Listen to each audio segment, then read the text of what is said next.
ಸ್ನೇಹಿತರೆ ಎಲ್ಲರಿಗೂ ನಮಸ್ಕಾರ. ಸ್ನೇಹಿತರೆ ನಿಮಗೆಲ್ಲರಿಗೂ ಗೊತ್ತಿರಬಹುದು. ನಮ್ಮ ರಾಜ್ಯದಲ್ಲಿ ಯಾವ ಪರಿಸ್ಥಿತಿ ನಿರ್ಮಾಣವಾಗುತ್ತದೆ ಅಂದ್ರೆ ಕೆಲವೊಮ್ಮೆ ಮಳೆಯಾಗದೆ ಬರಗಾಲ ಬಿದ್ದು ಬಿಡುತ್ತದೆ. ಇನ್ನು ಕೆಲವೊಮ್ಮೆ ಪ್ರವಾಹದಿಂದ ಎಲ್ಲ ಜನರು ಆಸ್ತಿ ಪಾಸ್ತಿಗಳನ್ನು ಕಳೆದುಕೊಂಡು ಸಂಕಷ್ಟದ ಪರಿಸ್ಥಿತಿಗೆ ತುತ್ತಾಗುತ್ತಾರೆ.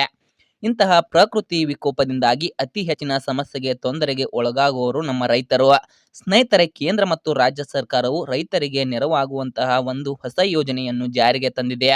ಅದರ ಹೆಸರು ರೈತ ಸಿರಿ ಯೋಜನೆ. ರೈತ ಸಿರಿ ಯೋಜನೆ ಎಂದರೆ ರೈತರಿಗೆ ಬೀಜ, ರಸಗೊಬ್ಬರ ಹಾಗೂ ಇನ್ಯಾವುದೋ ಆರ್ಥಿಕ ಚಟುವಟಿಕೆಗಳಿಗೆ ನೆರವಾಗುವಂತಹ ವಸ್ತುಗಳನ್ನು ಖರೀದಿ ಮಾಡಿಕೊಳ್ಳಲು ಸರ್ಕಾರ ಈ ಯೋಜನೆ ಅಡಿಯಲ್ಲಿ ರೈತರಿಗೆ ಸಹಾಯಧನ ನೀಡುತ್ತಿದೆ. ಸ್ನೇಹಿತರೆ, ಈ ರೈತ ಸಿರಿ ಯೋಜನೆಗೆ ಅರ್ಜಿಯನ್ನು ಎಲ್ಲಿ ಸಲ್ಲಿಸಬೇಕು ಮತ್ತು ಅರ್ಜಿಯನ್ನು ಸಲ್ಲಿಸುವಾಗ ಯಾವ ದಾಖಲೆಗಳು ಇರಬೇಕು ಮತ್ತು ಎಷ್ಟು ಸಹಾಯಧನ ಸಿಗುತ್ತದೆ ಎಲ್ಲವನ್ನು ಕುರಿತು ಸಂಪೂರ್ಣವಾದ ಮಾಹಿತಿಯನ್ನು ಈ ವಿಡಿಯೋದಲ್ಲಿ ತಿಳಿಸ್ಕೊಡ್ತೇವೆ. ಆದಷ್ಟು ವಿಡಿಯೋನು ಸ್ಕಿಪ್ ಮಾಡದೆ ಕೊನೆಯವರೆಗೂ ನೋಡಿ. ಹಾಗೂ ಇನ್ನೋರ್ಗೂ ಯಾರು ನಮ್ಮ ಚಾನಲ್ ಅನ್ನು ಸಬ್ಸ್ಕ್ರೈಬ್ ಮಾಡಿಲ್ಲ ಅವರು ಸಬ್ಸ್ಕ್ರೈಬ್ ಮಾಡ್ಕೊಳ್ಳಿ. ಇದರಿಂದ ನಾವು ಹಾಕುವ ಹೊಸ ಹೊಸ ಅಪ್ಡೇಟ್ಗಳು ನಿಮಗೆ ನೋಟಿಫಿಕೇಶನ್ ಮೂಲಕ ಬಂದು ಬೇಗನೆ ತಲುಪ್ತವೆ. ಸ್ನೇಹಿತರೆ, ಕೇಂದ್ರ ಮತ್ತು ರಾಜ್ಯ ಸರ್ಕಾರಗಳು ರೈತ ಸಿರಿ ಯೋಜನೆಯನ್ನು ಜಾರಿಗೊಳಿಸಿ ರೈತರಿಗೆ ತುಂಬಾನೇ ಪ್ರಯೋಜನ ಮಾಡಿವೆ. ಈ ಯೋಜನೆಯಿಂದ ರೈತರು ಬೀಜ, ರಸಗೊಬ್ಬರಗಳು ಹಾಗೂ ತಮಗೆ ಬೇಕಾದ ಸಣ್ಣ ಪುಟ್ಟ ವಸ್ತುಗಳನ್ನು ಖರೀದಿ ಮಾಡಿಕೊಳ್ಳಲು ಸಹಾಯವಾಗುತ್ತದೆ.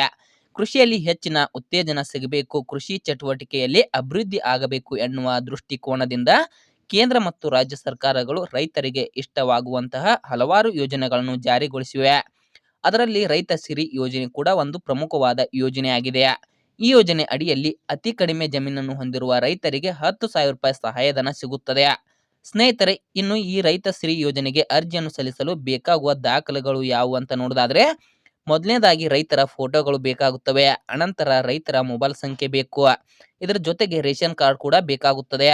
ವಿಳಾಸದ ಪ್ರಮಾಣ ಪತ್ರ ಹಾಗೂ ಬ್ಯಾಂಕ್ ಪಾಸ್ಬುಕ್ ಮತ್ತು RTC ವಿವರಗಳು ಬೇಕಾಗುತ್ತವೆ. ಸ್ನೇಹಿತರೆ, ಇನ್ನು ಈ ರೈತ ಸಿರಿ ಯೋಜನೆಗೆ ಅರ್ಜಿಯನ್ನು ಸಲ್ಲಿಸುವುದು ಹೇಗೆ ಅಂತ ನೋಡೋದಾದ್ರೆ, ನಿಮ್ಮ ಹತ್ತಿರದ ರೈತ ಸಂಪರ್ಕ ಕೇಂದ್ರಕ್ಕೆ ಹೋಗಿ ಅಲ್ಲಿ ಅರ್ಜಿಯನ್ನು ಸಲ್ಲಿಸಬೇಕಾಗುತ್ತದೆ. ಸ್ನೇಹಿತರೆ, ರೈತರಿಗೆ ತುಂಬಾ ಸಹಕಾರಿಯಾದ ಯೋಜನೆ ಇದಾಗಿದ್ದು ಬೇಗ ಅರ್ಜಿಯನ್ನು ಸಲ್ಲಿಸಿ 10,000 ರೂಪಾಯಿ ಸಹಾಯಧನವನ್ನು ಪಡೆದುಕೊಳ್ಳಿ.